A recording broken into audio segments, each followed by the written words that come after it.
বিট্টু, বিট্টু, চলে আয়, ভাত নিয়ে কখন থেকে বসে আছি। আয়, ভাতটা খাইয়ে দি, তাড়াতাড়ি চলে আয়, আর দেরি করিস না। মা, আমি ভাত খাবো না। আমি চকলেট চিপস এসব খাবো। আমার ভাত খেতে ভালো লাগে না। মা, মা, আমি ভাত খাবো না।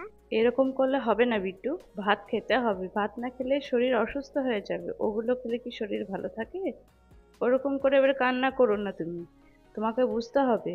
বেশ ঠিক আছে, তুমি ভাতটা খেয়ে নাও, আমি চকলেট বা চিপস যে কোনো একটা তোমাকে দেবো। মা, ওগুলো আজে বাজে বলো। আমি আজে বাজে খাবো না। আমি ফল খাবো, ভালো জিনিস খাবো। আজে বাজে খেলে পেট ব্যথা করবে, আর আজে বাজে খাবো না।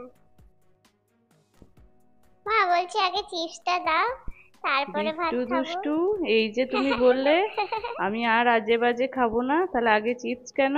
আগে ভাত খাও, তারপরে পাবে।